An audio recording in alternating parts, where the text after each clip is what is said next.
Eu E aí creio vamos que explicar a relação entre eles, né? eu creio que é melhor a gente começar falando do Conde, Muito bem. né, da sua origem, né, da sua educação. O Conde Zendorf, ele nasceu em 1700, em maio de 1700, e morreu também em maio de 1760. Ele era de uma família aristocrata. O pai dele era um funcionário do governo, né, e uma família nobre também. E o pai dele era funcionário do governo.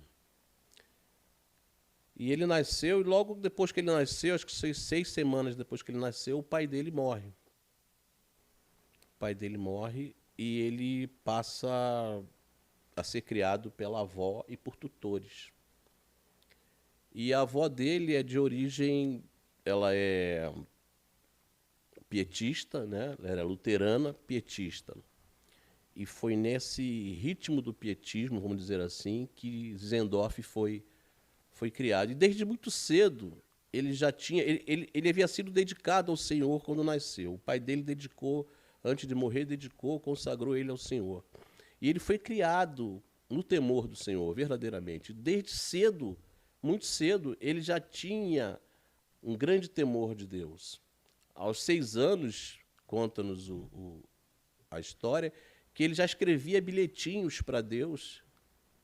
Eu te amo, Deus. Eu te amo, meu Senhor. Mensagens para Deus. Mensagens Coisa linda. escritas em papel. Tu Aos és, 6 tu és meu anos? Senhor.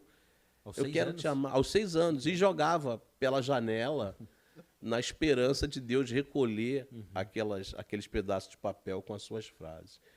Então, ele foi criado nisso. A avó dele e os tutores criaram ele no temor do Senhor. E aos 10 anos, ele vai estudar numa escola também pietista, de princípios pietistas, né?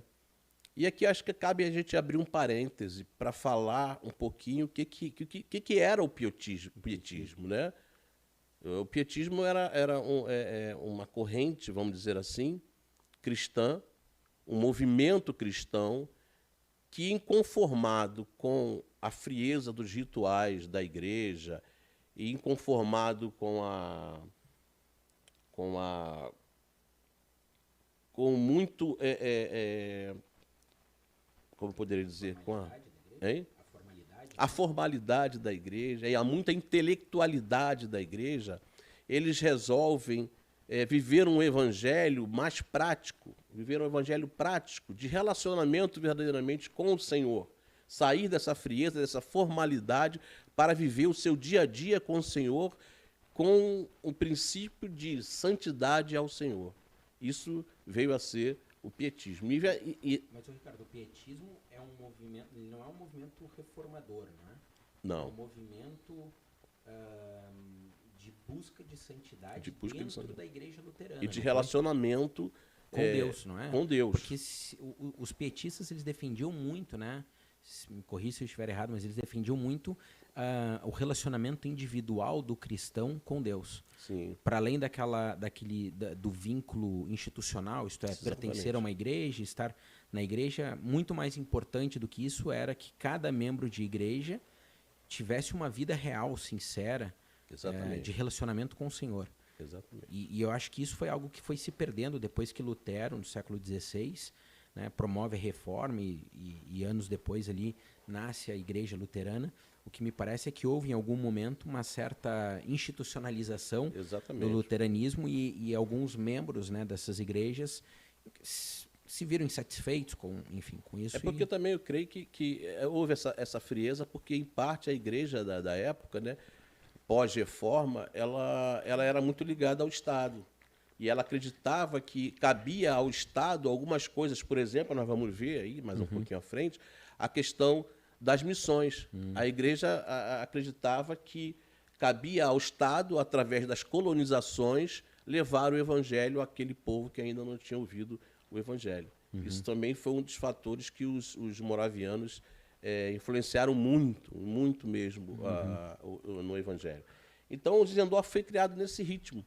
Aos 10 anos foi estudar numa escola pietista, lá ficou até os 16. Aos 16 anos ele vai para a Universidade de Wittenberg, a mesma universidade de Lutero, não é? qual estudou Martim Lutero, vai fazer direito, né? Vai fazer direito nessa universidade porque era a vontade da avó que ele seguisse os passos do pai no serviço público, no serviço ao governo, né? À aristocracia. E manda ele para essa universidade, lá ele estuda direito, fica de 1716 até 1719 lá estudando. E como a avó dele tinha muita vontade de que ele permanecesse no serviço do Estado, como o pai, seguisse os passos do pai, Fosse um funcionário um público. funcionário público, exatamente, ele vai ser funcionário público. E porque a avó dele assim queria. Mas assim que a avó dele morre, né, assim que a avó dele falece, ele também abandona, também motivado por uma viagem. Zendorf, assim como os jovens da época, quando acabavam aquele estudo superior, eles faziam uma viagem pela Europa, né? Era de praxe isso. Mas isso eram jovens aristocratas que Jovens faziam, aristocratas, né? Que eles exatamente. percorriam, acho que se não estiverem em erro, as grandes capitais, onde haviam Exatamente. bibliotecas, né? E Exatamente. estudavam, ampliavam, né, os seus estudos. Conhecimento. E Zizendorf chega em Düsseldorf, na Alemanha, e numa exposição, né, de quadros, ele vê um quadro que retratava o sofrimento de Jesus Cristo, e abaixo do quadro estava escrito, né, no quadro de Jesus sofredor, estava escrito: tudo isso eu fiz por ti. E tu, o que fazes por mim? E aquela frase marcou a vida dele, que ele sentiu que era um cristão, tinha o temor do Senhor, mas ainda não fazia aquilo que deveria fazer, né? Qual ele era chamado.